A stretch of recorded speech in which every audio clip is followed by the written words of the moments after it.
Hello everyone. आज मैं आपको सेंट्रल लेथ मशीन में जो फर्स्ट ऑपरेशन होता है फेसिंग और टर्निंग का, उसको मैं बताऊंगा कि किस तरीके से इसमें फेसिंग की जाती है और टर्निंग की जाती है। ठीक है, जैसे एक ये जॉब है, एक ये वर्क पीस है। इसमें मुझे इस साइड में ये फेसिंग करनी है और इस साइड में ये टर्निंग करनी है। ठीक है, तो इसको करने के लिए सबसे पहले इसको हम क्या करेंगे, इसको इसमें लगा देंगे जॉब को। ये जो होता है ये 3 जॉ यूनिवर्सल लेथ चक है। इसमें जो होता है 3 जॉज है। यूनिवर्सल लेथ चक है, सेल्फ सेंटरिंग चक है। तो इसमें आपको सीधा क्या करना पड़ेगा, इसमें सीधा इसमें ये लगाना पड़ेगा और लगा के इसको ये टाइट कर दें।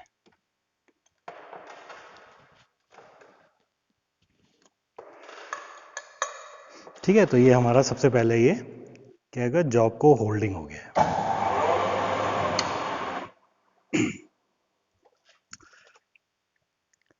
अब इसमें हमें क्या करना है, सबसे पहले इसमें फेसिंग की जाती है, फेसिंग ऑपरेशन किया जाता है। तो फेसिंग ऑपरेशन जैसे बताया है कि यहाँ पर होता है। और कैसे होता है, ये जो इसकी एक्सेस है, इसकी जो सेंट्रल लाइन है इस जॉब की, ये जो सेंट्रल लाइन है, इस सेंट्रल लाइन के जब हम परपेंडिकुलर में इस टूल को इसके सेंट्रल लाइन के परपेंडिकुलर चलाते हैं, इस साइड में ये इस तरफ में कटिंग करता है, तो वो कहलाता है फेसिंग ऑपरेशन। और जिस समय इसी सेंट्रल लाइन के, ये जो सेंट्रल लाइन है इसके पैरेलल में इस साइड में कटिंग करते हैं, तो ये कहलाता है टर्निंग ऑपरेशन। तो ये चूंकि आउटसाइड टर्निंग कर रहे हैं, इसमें डायमीटर में टर्निंग कर रहे हैं, तो इसको हम बोलते हैं आउटसाइड टर्निंग। तो इसको करने के लिए सबसे पहले हम देखेंगे फेसिंग ऑपरेशन करना पड़ता है।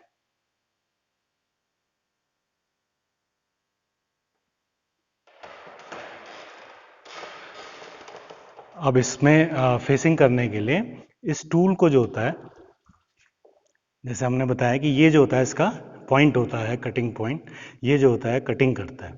तो इसको आपको इसमें टच कराना है इसको।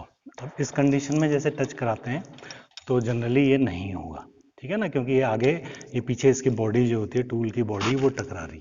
तो इसको हमें जो है थोड़ा सा शिफ्ट करना पड़ेगा इस तरीके से, और शिफ्ट करके जिससे फिर से इसमें चेक करेंगे इसके फेस पे लगा के चेक करेंगे कि टच हो रहा है या नहीं। इस कंडीशन में देखें, अभी भी थोड़ा सा इसको और करेंगे इस तरीके से। ये जो होता है इस समय, ये इसमें टच हो गया है। इस कंडीशन में आप देख रहे हैं कि आगे पॉइंट टच हो रहा है, और पीछे की जो इसकी एजेस हैं टूल की, ये एजेस हैं, वो जो होता है इसके फेस के साथ, जॉब के फेस के साथ टच नहीं करनी चाहिए, ये इससे थोड़ा सा पीछे रहनी चाहिए। तो उस कंडीशन में ही कटिंग हो पाएगी। अगर ये इसके साथ टच करेगा तो ये एज भी इसकी कटिंग करेगी। तो सिर्फ जो है आगे का पॉइंट से ही कटिंग करेंगे, तभी जाके इसमें एक्यूरेसी आएगी। अब इसको करने के लिए अब फिर से जो होता है, अब इस टूल को सबसे पहले हम इसमें टच करा देते हैं। इस तरीके से सबसे पहले टूल को यहाँ पर ये टच करा दिया।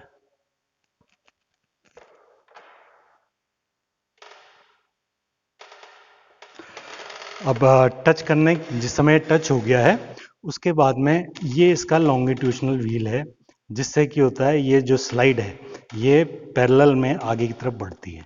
तो इसमें भी आप ये देख रहे हैं, ये डिवीज़न बने हुए हैं। तो इस कंडीशन में आप क्या करेंगे, इसके व्हील को पकड़ के इसका जो स्केल है, सिर्फ स्केल को घुमाएंगे, और यहाँ पर आप देखेंगे इसको आप 0 पे सेट कर देते हैं। ये देखिए, आप ये देख रहे होंगे, यहाँ पर ये लाइन देख रहे हैं, ये 0 से मिल गई है। तो इस कंडीशन में ये टूल जो होता है वो जॉब पे टच है। तो ये हमें क्या हो गया है, ये रेफरेंस पॉइंट मिल गया है। इसके बाद में हमें जैसे हमें कट करना है, इसमें ये लिखा है एक डिवीज़न की वैल्यू कितनी है, 0.2 mm, मतलब एक जो छोटा सा पार्ट है उसकी वैल्यू है 0.2 डिवीज़न। अब हम इसमें कटिंग करते समय क्या करेंगे, इसको थोड़ा सा पीछे ले लिया। अब इसके स्केल को आप यहाँ से नहीं घुमाएंगे, अब पूरे व्हील को, ये जो व्हील है इसको आप धीरे धीरे आगे बढ़ाएंगे, और जितनी हमें एक बार में कटिंग करनी है वो करेंगे। जैसे अभी हमें क्या करना है, 2 डिवीज़न की कटिंग करनी है, तो 2 डिवीज़न, एक डिवीज़न कितना है 0.2 का, तो 2 डिवीज़न हो गए 0.4 mm। तो अगर मैं इसको पीछे से व्हील से पकड़ के धीरे धीरे इसको मैं 2 डिवीज़न तक ले आया हूँ। ठीक है, ये अब ये लाइन इस पे आ गई है। 2 डिवीजन पे, तो 0.4 mm हमारा जो टूल है वो 0.4 mm आगे चलेगी।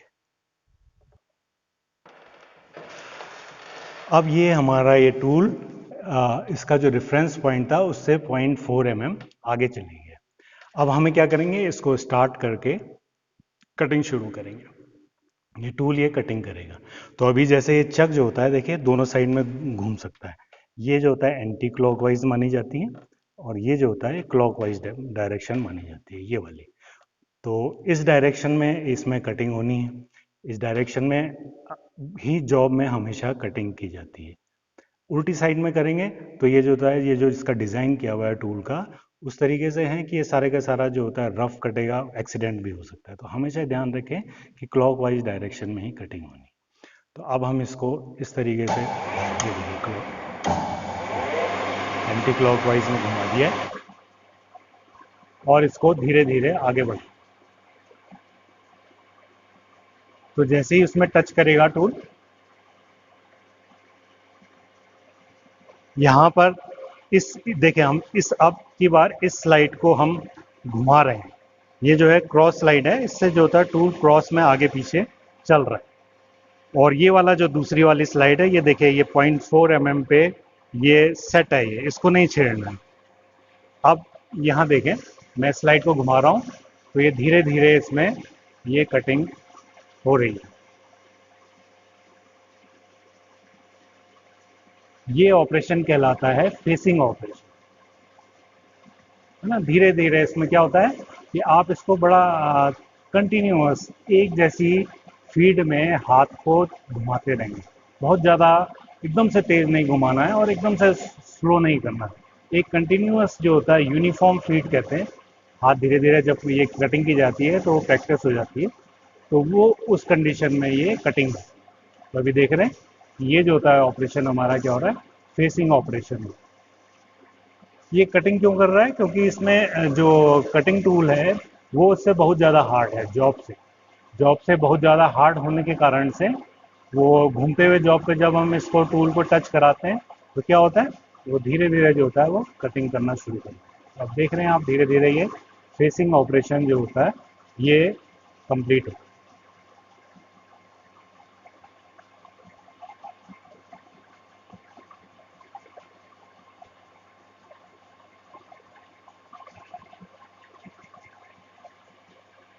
तो ये देखें ये इस तरीके से अभी आप देख रहे हैं ये फेसिंग ऑपरेशन था जो कि कंप्लीट हो गया है। अब इसमें हम जो है टर्निंग ऑपरेशन करेंगे। तो टर्निंग ऑपरेशन करने के लिए सबसे पहले हमें इस टूल को जो होता है इसको जो होता है फिर वापस जो होता है इस साइड में लाना पड़ता है और इससे जो होता है टूल क्लैंप को इसको टाइट कर देते हैं। इस कंडीशन में इसलिए कर रहे हैं क्योंकि जैसे पहले बताया है कि क्या होता है, सिर्फ ये जो आगे पॉइंट है ये चीज़ जो होता है ये कटिंग करनी है। तो अब हम इसके डायमीटर में इस टूल को टच कराएंगे, इसके डायमीटर में। ये देखिए अब मैंने इसको क्या करना है, क्योंकि आउटसाइड टर्निंग करनी है तो अब इसके पॉइंट को हमें इधर टच कराना है। तो इस कंडीशन में आप देख रहे हैं कि ये टूल जो होता है सिर्फ पॉइंट कटिंग करेगा, उसकी एजेस जो होती हैं वो इसके सरफेस से पीछे रहनी चाहिए। इसीलिए मैंने इसको जो होता है वापस अपनी कंडीशन में, ओरिजिनल कंडीशन में ले आया था टूल को और इसको क्लैम्प कर दिया था। फिर से हम ये देखेंगे अब इसमें क्या करना है, फिर से वही इसे टच कर दीजिए। इसको हमने टूल को इस पर टच कर दिया है।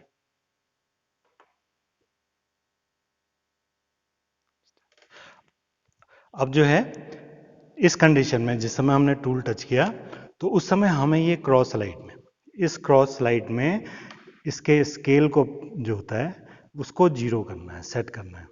पिछली बार अभी हमने क्या किया था, देखिए ये इस साइड का जो ये जो लॉन्गिट्यूशनल व्हील था इसमें जो हमने था ये इसको सेट किया था जीरो के लिए।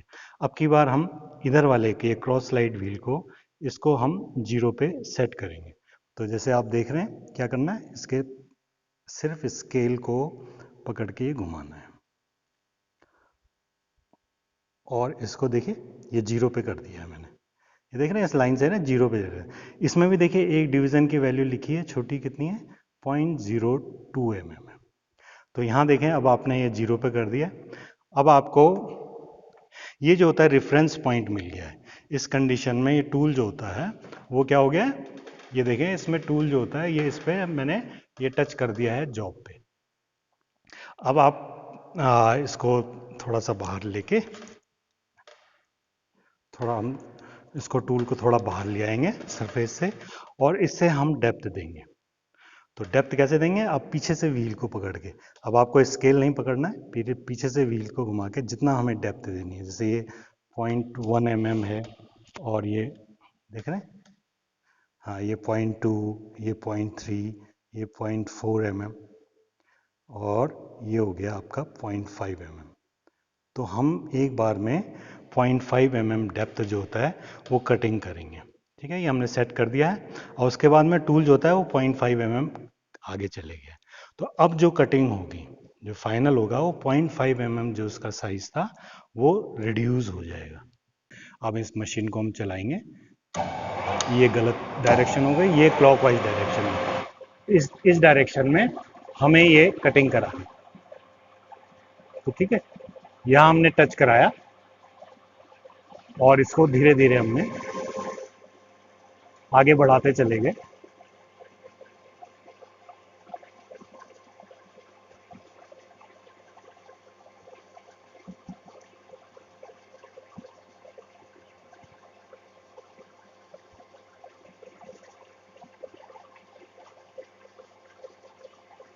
ये इस तरीके से इसमें ये आउटसाइड डायमीटर जो होता है वो ऑपरेशन हो रहा है।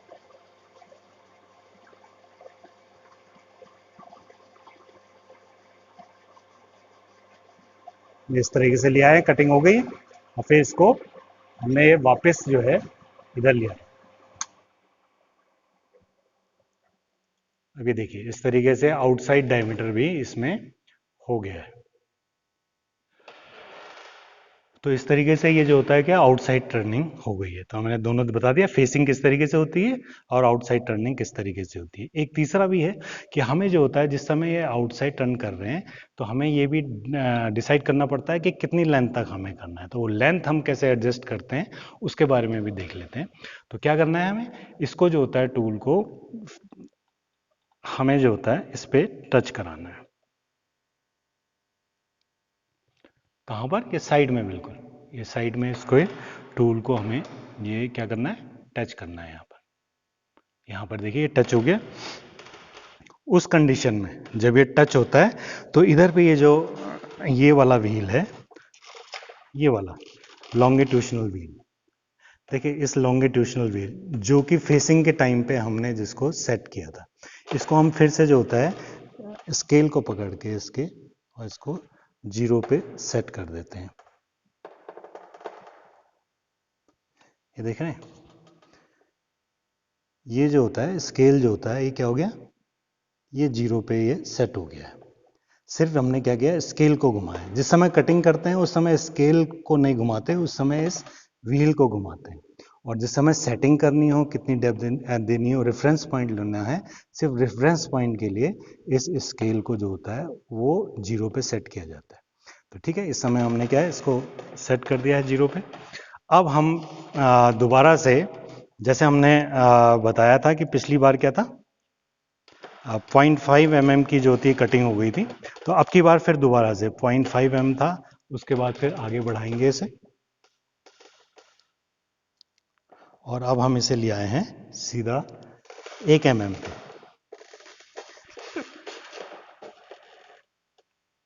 ये जो होता है, ये देखें आप, 0.5 mm की मैंने और डेप्थ बढ़ा दी है। तो पहली बार 0.5 था प्लस 0.5 mm और इसी तरीके से हम इसको आगे बढ़ाते चल जाएंगे, फिर अगली बार फिर नेक्स्ट 0.5 और mm और। तो अब जैसे मैं इस समय क्या कर रहा हूँ, 0.5 की mm की मैंने डेप्थ और लगा दी है, तो ये टोटल बता रहा है कि 1 mm जो होता है इससे कट जाएगा। तो इट मीन्स जो इसका डायमीटर है वो 1 mm कम हो जाएगा। ठीक है, तो अब जो होता है फिर से हम इसको मशीन को स्टार्ट करेंगे क्लॉकवाइज डायरेक्शन में। और ये देखिए जिस समय हमने टच किया था उस समय ऑलरेडी वो 0 पे था। अब यहाँ से हम आगे बढ़ते चले जाएंगे, और ये आप देख रहे हैं ये कटिंग फिर से वही टर्निंग हो रही है, और इधर पे इस साइड में ये लेंथ भी मिलती चली जा रही है। देखिए ये स्केल जो होता है, ये दिख रहा होगा आपको, ये धीरे धीरे हम इसको आगे बढ़ाते चले जाते हैं इस वाले स्केल का, जिससे ये एक्स डायरेक्शन में चल रहा है। अब इसमें आपको देख रहे हैं ये 11 mm, 12, ये क्या हो गया, ये 13, ये 14, 15। तो ऐसे हमें जैसे सपोज 20 तक ले जाना है, तो इसको क्या होता है 20 mm तक हम इसको ले जाएंगे, ये 19 और ये 20 mm। तो उस कंडीशन में